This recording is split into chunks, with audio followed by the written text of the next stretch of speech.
এখনকার যুব সমাজের তিনটা বড় প্রবলেম। কয়টা? তিনটা। একটা হচ্ছে পর্নোগ্রাফি। একটা কি?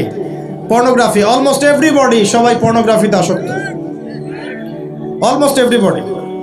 দুই নাম্বার হচ্ছে মাদক। এই যে মাদকের সাথে সবাই না হলেও সমাজের একটা বড় অংশের যুব সমাজ কিন্তু আসক্ত হয়ে আছে। তিন নাম্বার হচ্ছে ফ্রি মিক্সিং, মানে নারী পুরুষের অবাধ মেলামেশা। এই সমস্যাগুলো যুব সমাজকে আজকে গ্রাস করে খাচ্ছে। এরপরে আরও কিছু প্রবলেম আছে, যেমন বেকারত্ব, হতাশা, জীবনের উদ্দেশ্য থেকে বিচ্যুত হয়ে যাওয়া, পারিবারিক চাপ, হ্যাঁ, মিউজিক, তারপরে বন্ধুদের, খারাপ বন্ধুদের পাল্লায় পড়া, সঙ্গদোষ, কিশোর গ্যাং, এরকম কিছু প্রবলেমস আছে। তবে যুবকদের সমস্ত প্রবলেমস সলভ করার জন্য আপনারা অনেক ট্র্যাক দেখাতে পারেন। আমি আমার জায়গা থেকে মাত্র দুইটা সলিউশন দেবো। কয়টা ভাই? এই দুইটার উপর আমল করেন। 40 দিন আমল করবেন। কয়দিন? প্রেসক্রিপশন করছি, মাত্র 40 দিন। যদি 40 দিন আমল করার পরে যুব সমাজ এখান থেকে বের না হতে পারে, তারপরে আমার সাথে যোগাযোগ করেন, আমার কথা বলেন যে ভাই আপনার কথা কাজ হয় নাই, এটা বলে দেখে না। লক্ষ লক্ষ যুবকের জীবন এভাবে চেঞ্জ হয়েছে, লক্ষ লক্ষ, একটা দুটা না। ইনশাল্লাহ আপনারটাও হবে ইনশাল্লাহ। লক্ষ লক্ষ যুবকের জীবন পরিবর্তন হয়েছে এবং এমন এমন জায়গায় গিয়ে এই কথাগুলো পড়ছে, আমিও জানি না কোথায় গিয়ে কথাগুলো পড়ছে। যেমন আজকে যে এয়ারে আসছিলাম, বাংলাদেশের একটা বড় কোম্পানির একজন এমডি আমারই হয়তো পাশে বসেছিল, আমি চিনতে পারি নাই, সে আমাকে চিনেছে। নামার সময় আমাকে বলছে যে আপনি আমার কার্ডটা রাখেন, কোনো একদিন হয়তো আমি আপনার কাজে আসতে পারি। তা আমি তার কার্ডটা রেখে দিয়েছি। তিনি বলছেন যে আপনার লেকচার শুনে আমি তিনটা কাজ করেছি। এক, হজ ফরজ হয়েছিল আমার উপরে, হজ করেছি। দুই, আমি বড় একটা সুদী কোম্পানির মধ্যে ছিলাম, আমি সুদের সমস্ত সম্পদ দান করে দিয়েছি। সুদ তো ছেড়ে দিয়েছি, সুদের সমস্ত সম্পদও দান করে দিয়েছি। আর তিন নাম্বার, নামাজে গাফেল ছিলাম, নামাজ ধরেছি। তো আমি কিন্তু তাকে চিনিও না এবং তিনি কত বড় কোন কোম্পানির এমডি তাও জানি না। এরকম নিঃসন্দেহে এই কথাগুলো লক্ষ লক্ষ কোটি কোটি মানুষের কলিজার মধ্যে আসার করবে ইনশাআল্লাহ তাআলা। আমি জাস্ট দুইটা সলিউশন বলবো, অনেক বেশি কথা বলবো না।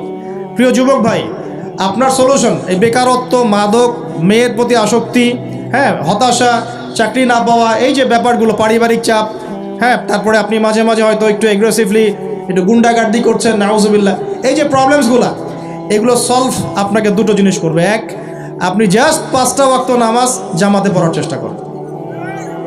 একটা 5 ওয়াক্ত মানে 5 ওয়াক্তই, মানে আপনাকে ফজরে উঠতে হবে, এশার নামাজও পড়তে হবে। ফজরে উঠতে হলে যদি আপনাকে সারা রাত জেগে থাকতে হয় তাহলে জেগে থাকবেন, যদি আর্লি ঘুমাতে হয় তাহলে আর্লি ঘুমাবেন। দুইটা সলিউশন। মানে এখন তো অনেকেই রাত চলে যায় 3টা, 3:30, 4টা পর্যন্ত জেগে থাকে, কারণ এখন তো দিন রাত হয়ে গেছে, রাত দিন হয়ে গেছে, তাই না? এটা ক্ষেত্র বিশেষে জায়েজ হতে পারে, কিন্তু সবসময় এটা করা যাবে না। যেমন রমজান মাস, দেখা যায় রাতের বেলা অনেকে ইবাদত করে না, একবারে ফজরের নামাজ পড়ে হয়তো জিকির আজকার তেলাওয়াত করে মানুষ ঘুমায়, এটা আলাদা বিষয়, কিন্তু সারা জীবন তো এই কাজটা করা যাবে না। যাবে তো আর্লি ঘুমানোর চেষ্টা করা ভালো। যদি না পারেন, যদি আপনার রাত জাগতেই হয়, তাহলে ফজরের নামাজটা পড়ে অ্যাটলিস্ট ঘুমাবেন, ঠিক আছে? 1 নাম্বার, 5 ওয়াক্ত নামাজ জামাতে। যদি জামাত না পান, বাসায় যদি জামাত না পান, তাহলে পরবর্তীতে কাউকে নিয়ে জামাত করে নেবেন।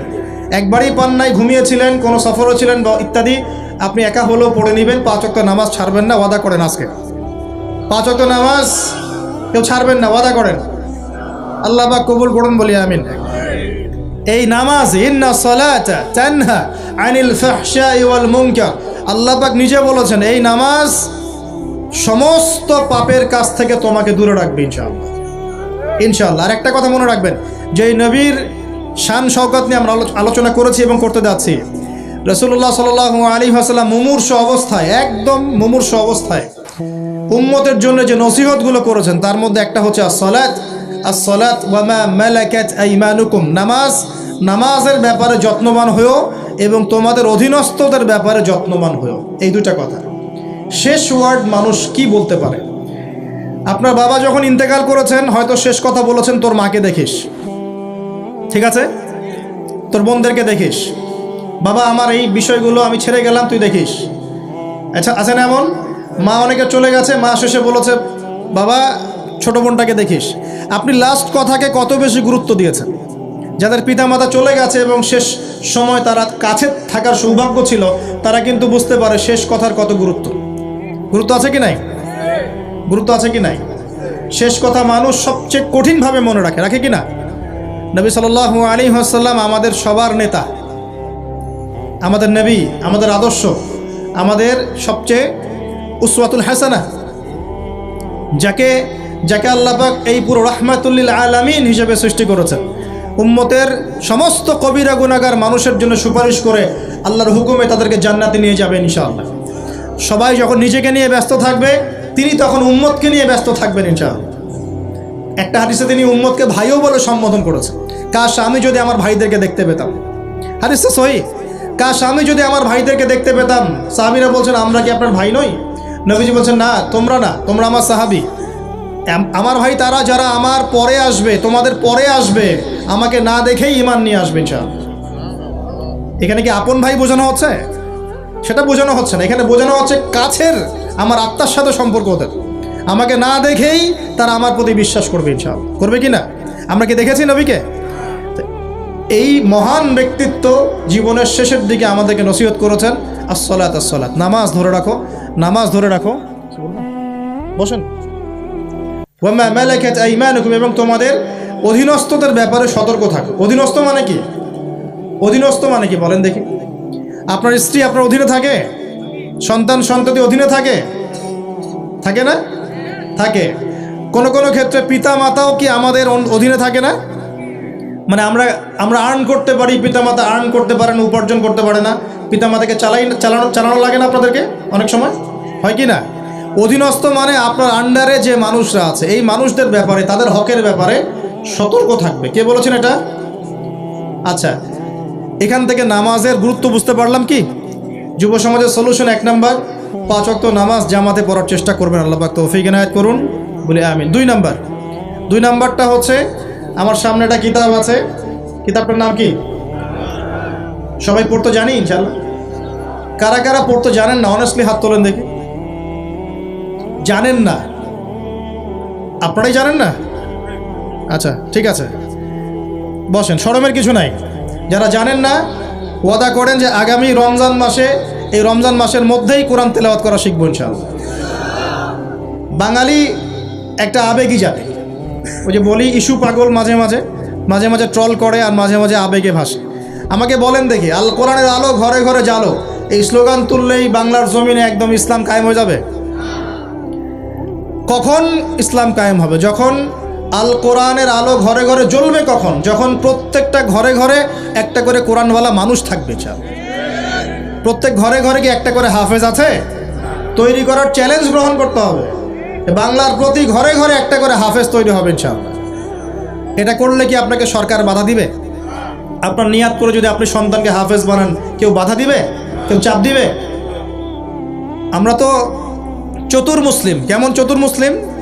আমরা আমাদের সন্তানদের মধ্যে যারা বেশি ট্যালেন্টেড, ওদেরকে দিব আগে জেনারেল লাইনে, আর যার একটু মাথা কম তাকে আমরা পাঠায় দিই মাদ্রাসায়, পাঠায় দিয়ে যে আবাসিকে রেখে দিই, থাকতো এখানে, ওকে এখানে পিটাই সোজা করবে। আপনাদের কি মনে হয় যে কোরআন সুন্নাহর জ্ঞানটা অর্জন করার জন্য মাথায় ঘিলুর দরকার নাই? এমনটা মনে হয়? কোরআন এবং সুন্নাহর জ্ঞান অর্জন করতে সবচেয়ে বেশি প্রজ্ঞা লাগে, সবচেয়ে বেশি মাথা কাটাতে হয়। সবচেয়ে ট্যালেন্টেড ছেলেটাকে দেয়া লাগতো কোরআন। আমরা উল্টা চলি। এই কারণে দেখা যায় যে কোরআন সুন্নাহ হাতে নিয়েও আমরা এখন ওয়ার্ল্ড অ্যাফেয়ার্সকে ডিল করতে পারছি না, আমরা ওয়ার্ল্ডকে চ্যালেঞ্জ করতে পারছি না। কেন? আল্লাহ রাব্বুল আলামিন আমাদের সবাইকে কোরআন শেখার তৌফিক দান করুন। আল কোরআনের আলো ঘরে ঘরে জ্বলবে তখনই যখন ইনশাআল্লাহ তাআলা আপনাদের প্রত্যেকের ঘরে একটা করে কোরআনওয়ালা মানুষ তৈরি হবে ইনশাআল্লাহ। পারা যাবে তো ইনশাআল্লাহ? নাকি কোরআন সুন্নাহ খালি আলেম ওলামাদের চর্চা করেই হবে? আপনাদের পড়ারও দরকার নাই, জানারও দরকার নাই, বোঝারও দরকার নাই। কোনটা? ব্যাপারটা কি এমন? কোরআনকে শুধু আল্লাহ পাক আলেমদের জন্য পাঠিয়েছেন, নাকি শুধু মুসলিমদের জন্য পাঠিয়েছেন, না পুরো মানব জাতির জন্য? পুরো মানব জাতির জন্য আল্লাহ কোরআন পাঠিয়েছেন। ওয়াদা করা যাবে ইনশাআল্লাহ? যুব সমাজ, ইনশাআল্লাহ আমরা কোরআন তেলাওয়াত তো শিখবই, অর্থ বুঝবো ইনশাআল্লাহ। রাজি আছি ইনশাআল্লাহ? এই রমজান মাসে আল কোরআন 1 খতম দিবেন ইনশাআল্লাহ। প্রত্যেক দিন 1 পারা করে তেলাওয়াত করার চেষ্টা করবেন। আল্লাহ তৌফিক দান করুন বলিয়া। আর যারা আমরা তেলাওয়াত করতে পারি, আমরা চেষ্টা করব আলিফ লাম মিম থেকে একদম মিনাল জিন্নাতি ওয়ান নাস পর্যন্ত অর্থসহ পড়ার জন্য। পারবো তো ইনশাআল্লাহ? আল্লাহ তৌফিক দান করুন বলি আমিন। যেটা বলছিলাম, আইয়ামে জাহিলিয়াতে এই প্রবলেমসগুলো ছিল। আপনাকে আমি আস্তে আস্তে এখন মেরাজের দিকে নিয়ে যাচ্ছি। আইয়ামে জাহিলিয়াতের প্রবলেমস কি বললাম? 1 নাম্বার কি ছিল ভাই? শিরকের পাপ। 2 নাম্বার, বলেন আমার সাথে, রিবা মানে সুদ। 3 নাম্বার মাদক, যেটা আমাদের সমাজে আছে কি নাই। 4 নাম্বার হচ্ছে মেয়েদের অবমাননা। নারী জাতিকে সেখানে খুব একটা মূল্যায়ন করা হতো না। আপনাদের কি মনে হয় এখন খুব মূল্যায়ন করা হয়? এখন খুব মূল্যায়ন করা হয় না? এখন মূল্যায়ন করা হয় ঠিকই, কিন্তু তাদের দেহটাকে কিসে মূল্যায়ন করা হয়? এই দেহটাকেই মূল্যায়ন করা হয়, তাদের ডিগনিটি, তাদের সম্মানকে মূল্যায়ন করা হচ্ছে না। আমরা কত বড় ভণ্ড দেখবেন, নারী অধিকারের কথা বলি কিন্তু পতিতালয়গুলোকে বন্ধ করি নাই। আমরা যদি সত্যি তাদেরকে ভালোবেসে থাকি, তারা যদি আমাদের সমাজের অংশ হয়, আমাদেরই কারো মা, কারো বোন, কারো আত্মীয় হয়ে থাকে, তাহলে আমরা কি আমাদের অর্থ দিয়ে তাদেরকে কর্মসংস্থানের ব্যবস্থা করে দিতে পারতাম না? কয়জন এই কাজটা করেছে? কয়জন এই কাজটা করেছে বা করার হিম্মত দেখাচ্ছে? ওদেরকে রেখেও দিবে, তাদেরকে ভোগও করবে, করে আবার ওদের অধিকারের আন্দোলনও করবে। কত বড় ভণ্ড জাতি চিন্তা করবে। আমরা একটু নিয়াত করতে পারি তো যে আমরা আমাদের অর্থ সম্পদ থেকে আমরা প্রয়োজনে আমাদের পলিটিক্যাল পাওয়ার কাজে লাগিয়ে, আমাদের এখানে যারা অনেস্ট মেম্বার, চেয়ারম্যান, এমপি সাহেব থাকবেন, তাদের পলিটিক্যাল পাওয়ারটাকে কাজে লাগিয়ে আমরা আমাদের এলাকাগুলোর মধ্যে সমস্ত অনৈতিক কাজগুলো বন্ধ করে দেব ইনশাআল্লাহ। এবং ওইকে আমরা ভালো কোনো কর্মসংস্থানের ব্যবস্থা করে দিব। দেখবেন কোনোদিনও শেষেচ্ছায় এই পথে পা বাড়াবে না ইনশাআল্লাহ। কোনো মেয়ের কি এই কাজ করতে ভালো লাগে আপনার মনে হয়? কোনো মেয়ে চায় না যে সম্মান বিক্রি করে খেতে হবে, হয়তো পেটের দায়ে বা সামাজিক অন্ধকার জগতে পা বাড়িয়ে দালালের খপ্পরে পড়ে, বা এই যে নারী লিপ্সু কিছু পুরুষ মানুষের খপ্পরে পড়ে এই পথে চলে গেছে। এরা যদি আমাদের আত্মীয় হতো, আমাদের বংশের কেউ হতো, আমাদের কারো মা, কারো বোন, কারো স্ত্রী হতো, তাহলে কি আমরা সমাজে মুখ দেখাতে পারতাম? ইয়াজুজ আর মাজুজ সারা বিশ্বে ফাসাদ সৃষ্টি করবে।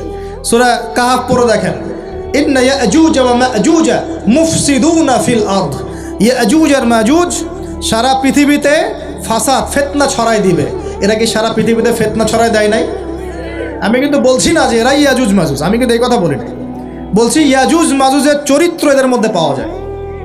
বিশ্বের প্রত্যেকটা জায়গায় ফাসাদ সৃষ্টি করে দিছে। কখন কোন দেশকে কোন দেশের সাথে লাগাই দেওয়া যাবে, কার মধ্যে ফিকশন লাগে অস্ত্র বিক্রি করা যাবে, কোথায় কোন খনি আছে দখল করা যাবে, কোথায় কোন মুসলিম আছে ওদেরকে বোম্বিং করা যাবে, কোথায় কারাগারে নিয়ে মুসলিমদেরকে টর্চার করা যাবে, শান্তিপূর্ণ মুসলিম কান্ট্রির মধ্যে কেমন করে জঙ্গি ইস্যু তৈরি করা যায়, সারাদিন এই ফিকির করে বেড়ায় মাথার মধ্যে। এখন সব কিছু বাদ দিয়ে এখন শিক্ষাক্ষেত্রেও মাথা ঢোকানোর চেষ্টা করছে। তো এখন দেখেন, আমরা কি পশ্চিমাদের দাসত্ব করব? আমাদের সামনে কোরআন সুন্নাহ নাই। আমরা যদি আমাদের মেধা, আমাদের ঐক্য, আমাদের সম্পদকে কাজে লাগাতে পারি, ওরা আমাদের দাসত্ব করবে ইনশাআল্লাহ। আপনাদের কি মনে হয় এগুলো শুধু স্লোগান দিচ্ছি? 1150 বছর 1200 বছর এই বিশ্বটাকে মুসলিমরা শাসন করেছে। ইতিহাস পড়ে দেখেন না একটু। রাসূল সাল্লাল্লাহু আলাইহি ওয়াসাল্লামের নবুয়ত থেকে নিয়ে, এই মক্কা বিজয় থেকে নিয়ে প্রায় 1100-1200 বছর এই বিশ্বটাকে শাসন করেছে মুসলিমরা। এই ইতিহাসগুলো মুসলিম যুবকদেরকে কারা শেখাবে, কারা বলবে, কে মনে করাই দিবে? বিগত 100 বছরে আজকে আমাদের এই অবস্থা হয়েছে। কেন হয়েছে? এই যে বললাম, আমরা তাওহীদ থেকে সরে আসছি, সুন্নত থেকে সরে আসছি, আমরা এখন মাদকের পিছনে ছুটছি, আমরা নামাজ ছেড়ে দিয়েছি, কোরআন ছেড়ে দিয়েছি। এই যে দেখেন কতজন মানুষ হাত তুললো যে কোরআন পড়তে পারে না, অথচ সাহাবীদের যুগে মনে হয় মশাল নিয়ে একজনকে খুঁজে পাওয়া যাবে না যে কোরআন পড়তে পারে না। ওই যে আপনার আন্দালুসের একটা ঘটনা আছে, বাদশাহ মেয়ের বিয়ে দিবে, এখন সবাইকে বলেছে যে আমি মেয়ের বিয়ে দিব, ছেলে খুঁজতেছি। এখন আমি চাই যে একজন হাফেজে কোরআন ছেলের সাথে আমার মেয়ের বিয়ে দিব। যাদের ঘরে হাফেজে কোরআন ছেলে আছে সবাই রাত্রেবেলা মশাল জ্বালাবে, একটা করে মশাল জ্বালিয়ে রাখবে।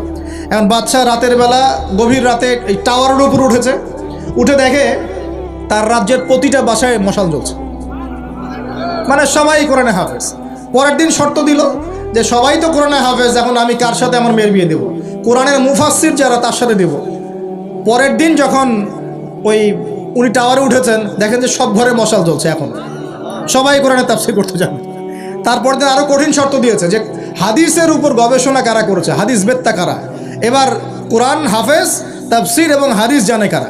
এবার দেখা গেছে অর্ধেক আলো জ্বলতেছে ঘরে, পুরো দেশের অর্ধেক আলো জ্বলতেছে। এইভাবে প্রায় 8-10টা ধাপে ধাপে তিনি জামাই সিলেক্ট করেছেন। জামাই পেতে এত কষ্ট, সবাই ভালো মানুষ, এর মধ্যে ভালো কোথায় খুঁজে বের করবে?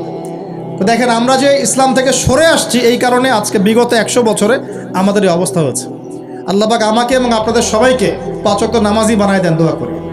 এই নবীর সুন্নতের পাবন বানিয়ে দেন, পরিপূর্ণ ইসলাম পালনের তৌফিক দান করেন এবং পরিস্থিতি বুঝে ইসলামকে নিয়ে মধ্যম পন্থা এগিয়ে যাওয়ার তৌফিক দান করেন এবং শৈথিল্যতাবাদীও হবেন না, চরম পন্থাও যাবেন না।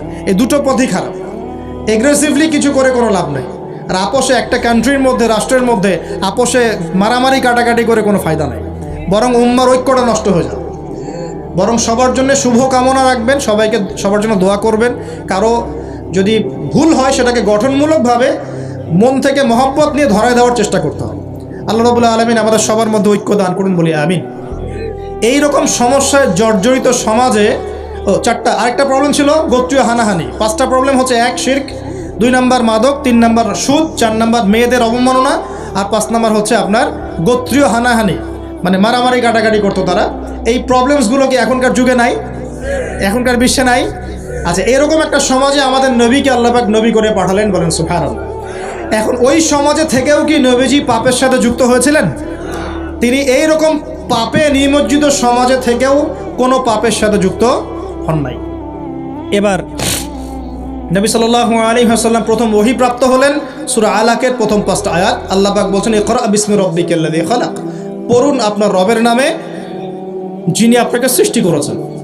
নবীজি ওহী প্রাপ্ত হয়ে বাসায় ফিরে আসলেন। বাসায় এসে খাদিজা রাদিয়াল্লাহু আনহাকে বললেন, এই ঘটনা ঘটেছে, গুহার মধ্যে ফেরেশতা একজন এসেছিলেন, আমাকে জোরে চিপে ধরেছেন, ছেড়ে দিয়েছেন, ছেড়ে বলেছেন ইকরা, আপনি পড়ুন। আমি বলেছি মা আনা বিকারি, আমি তো পড়তে জানি না। আবার চিপে ধরেছে, আবার ছেড়ে দিয়েছে, বলছে পড়ুন। নবীজি বলছেন মা আনা বিকারি, আমি তো পড়তে জানি না। আমাদের নবীজি কিন্তু পড়তে জানতেন না। আবারও বলছেন ইকরা, পড়ুন। নবীজি বলছেন মা আনা বিকারি, আমি তো পড়তে জানি না। চতুর্থবার তিনি বলছেন ইকরা বিসমি রাব্বিকাল্লাযী খালাক, খালাকাল ইনসানা মিন আলাক, ইকরা ওয়া রাব্বুকাল আকরাম আল্লাযী আল্লামা বিল কলম আল্লামাল ইনসানা মা লাম ইয়ালাম। এবার খাদিজা রাদিয়াল্লাহু আনহা তিনি মুসলিম হয়েছেন। তার চাচাতো ভাই ওয়ারাকা বিন নাফেলের কাছে নিয়ে গেছেন। তিনি বলেছেন যে হ্যাঁ, তোমার কাছে যে এসেছিল তার নাম নামুস, মানে জিবরাইল আলাইহিস সালাম। তুমি নবুয়ত পেয়েছো, এখন তোমার এলাকার মানুষ তোমাকে বের করে দিবে। নবীজি বলছেন আমার এলাকার মানুষ আমাকে বের করে দিবে? আওয়া মুখরিজিয়া হুম, তারা কি আমাকে বের করে দিবে? তখন নবীজিকে বলা হচ্ছে হ্যাঁ, এর আগে যার কাছেই এই ওহী এসেছে তাকেই তার কম বের করে দিয়েছে। নবীজি দাওয়াতি কাজ করতে থাকলেন। প্রথম 3 বছর গোপন দাওয়াত। কয় বছর? প্রথম 3 বছর গোপনে দাওয়াত। এই 3 বছরে তৈরি হয়েছে আবু বকর সিদ্দিক, আপনার উসমান বিন আফফান, আব্দুর রহমান বিন আউফ, তালহা বিন উবাইদুল্লাহ, জুবাইর বিন আওয়াম, হ্যাঁ, এই যে যায়েদ ইবনে হারেসা, বেলাল আল হাবাশি, এরকম সাহাবী, আব্দুল্লাহ বিন মাসউদ, জাফর ইবনে আবি তালেব, আলী ইবনে আবি তালেব, এমন প্রায় 40 থেকে 80 জন সাহাবী ইসলাম কবুল করেছেন, বলেন আলহামদুলিল্লাহ। এরপর 4র্থ বছর থেকে প্রকাশ্যে দাওয়াত দেওয়া শুরু হলো। যখনই প্রকাশ্যে দাওয়াত দেওয়া শুরু হলো, তখনই নবী সাল্লাল্লাহু আলাইহি ওয়াসাল্লামের প্রতি জুলুম, নির্যাতন চাপিয়ে দেওয়া হলো। শারীরিক নির্যাতন, মানসিক নির্যাতন, অর্থনৈতিকভাবে বয়কট করা, হ্যাঁ, তারপরে কখনো কখনো এই যে মাথার উপরে উটের নাড়িভুড়ি চাপিয়ে দেওয়া হয়েছে, কখনো তাকে আঘাত করা হয়েছে, কখনো কি করা হয়েছে, সামাজিক্যালি মানে সোশ্যালি বয়কট করা হয়েছে, কখনো তাকে গালিগালাজ করা হয়েছে। আমি দেখেছি তাকে ইন টোটাল প্রায় 15 থেকে 16টা গালি খেতে হয়েছে। আমাদের নবীজিকে, যার সামনেও কোনো গোনা নাই, পিছনেও কোনো গোনা নাই, এই ব্যক্তিকে জীবনে প্রায় 15 থেকে 16টা গালি খেতে হয়েছে। মানুষ তাকে বলেছে কাযযাব, মিথ্যাবাদী, মহামিথ্যাবাদী, সাহের, জাদুকর, ফারিকুল জামাআ, ঐক্য বিনষ্টকারী, হ্যাঁ, মজনুন, পাগল, জিনগ্রস্ত ইত্যাদি মানুষ তাকে এসব কথা বলেছে। আমাদের নবীজিকে মানুষ এই কথা বলেছে। এখন আমাদের সমাজে একটা প্রচলন ঘটেছে, সে খারাপ না হলে কি মানুষ এমনি এমনি খারাপ বলে? এরকম আছে না? খারাপ না হলে কি এমনি জুলুম আসে? এরকম বিশ্বাস আমাদের মধ্যে আছে। আমাদের নবীজিকে হকের উপর থাকার পরেও জীবনে প্রায় 15 থেকে 16টা গালি খেতে হয়েছে। তারপরে আমি স্টাডি করে দেখেছি, তাকে জীবনে প্রায় 14 থেকে 15 বার মানুষ হত্যা করার চেষ্টা করেছে। কতবার? 14 থেকে 15 বার। এমনকি মক্কা বিজয়ের দিন যখন তিনি কাবা ঘর তাওয়াফ করছিলেন, ওই সময় একজন ব্যক্তি ভিতরে ছুরি নিয়ে এসে তাকে মারার চেষ্টা করেছে। কি বলবেন? এখন নবী সাল্লাল্লাহু আলাইহি ওয়াসাল্লামের চেয়ে ভদ্র কোনো মানুষ আছে? নম্র হিতাকাঙ্ক্ষী কোনো মানুষ আছে? উত্তম চরিত্রের কেউ আছে? তাহলে তার জীবনে এমন কেন হয়? উত্তর, যখন আপনি পরিপূর্ণ হকের উপর থাকবেন তখন আপনাকে চতুর্দিক থেকে বাধা পেতে হবে। আপনার পরিবার থেকে বাধা আসবে, আপনার বন্ধু মহল থেকে বাধা আসবে, আপনার কোনো সময় দেখা যাবে স্ত্রী শত্রু হয়ে যাচ্ছে, সন্তান শত্রু হয়ে যাচ্ছে। হ্যাঁ, সমাজে আপনি চলতে যাচ্ছেন, সমাজের মানুষ আপনাকে সেভাবে গ্রহণ করছে না, আপনি আনসোশাল হয়ে যাচ্ছেন, অনেক সমস্যা হতে পারে। তবে এরপরেও কি হক ছেড়ে দেওয়া যাবে? আল্লাহ পাক সবাইকে হকের উপর থাকার তৌফিক দান করুন।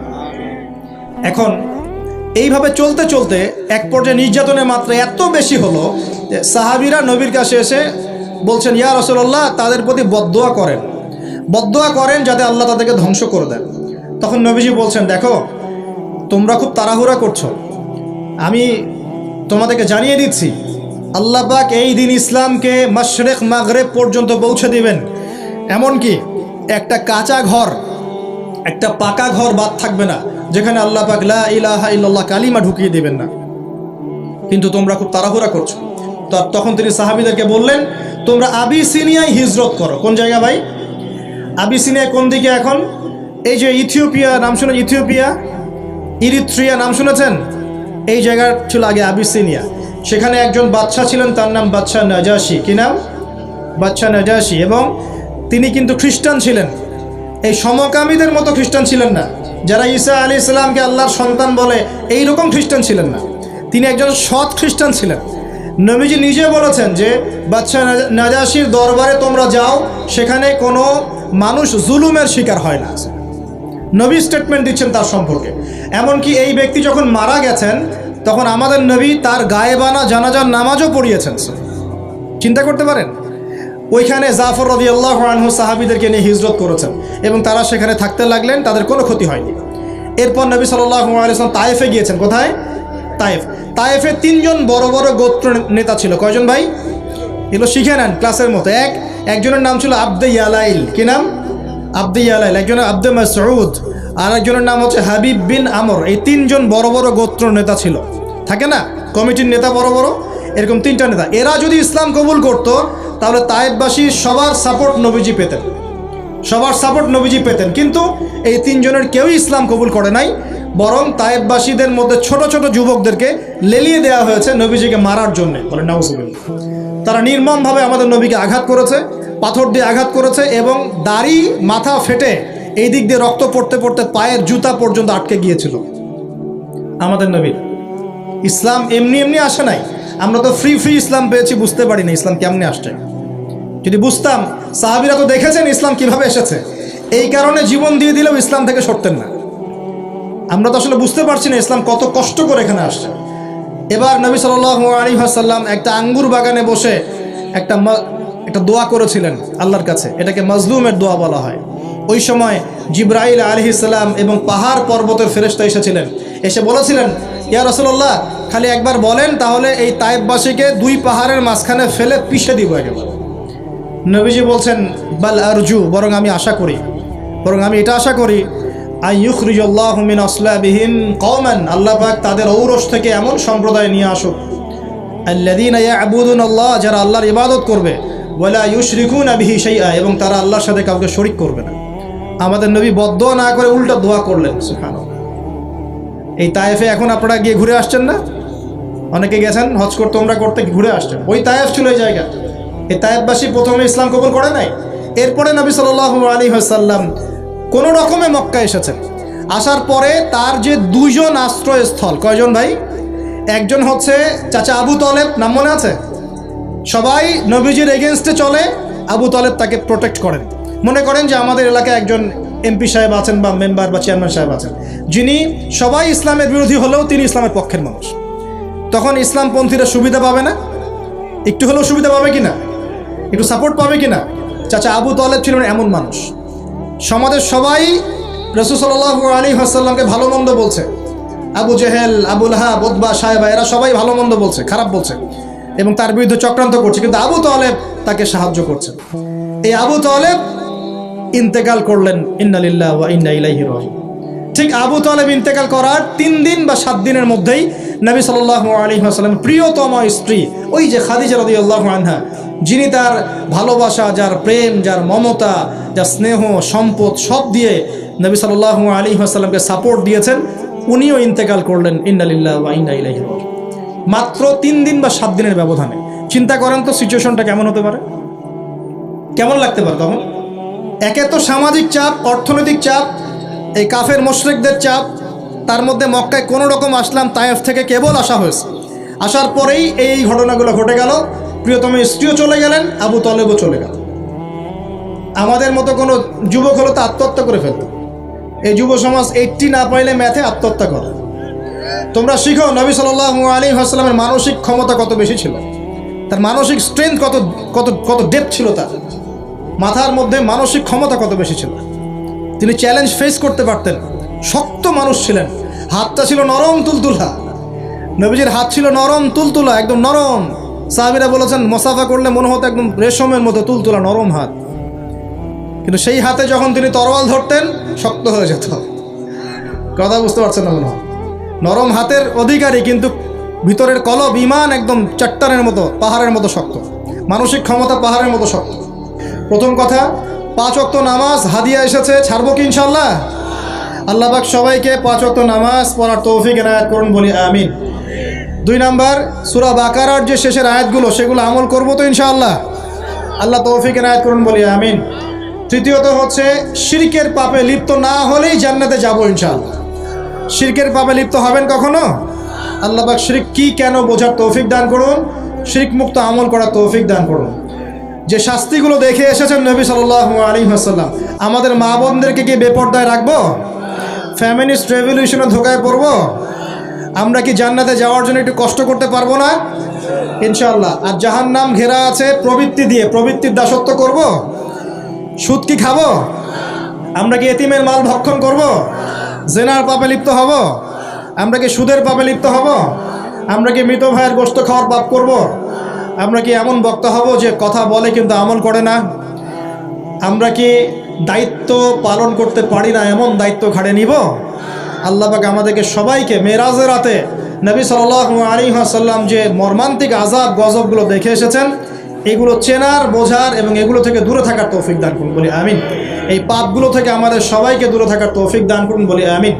এবং নবী সাল্লাল্লাহু আলাইহি ওয়াসাল্লাম যে 3টা স্পেশাল হাদিয়া নিয়ে এসেছেন, এই 3টা দাঁতের মারি দিয়ে আঁকড়ে ধরার তৌফিক দান করুন, বলি আমিন।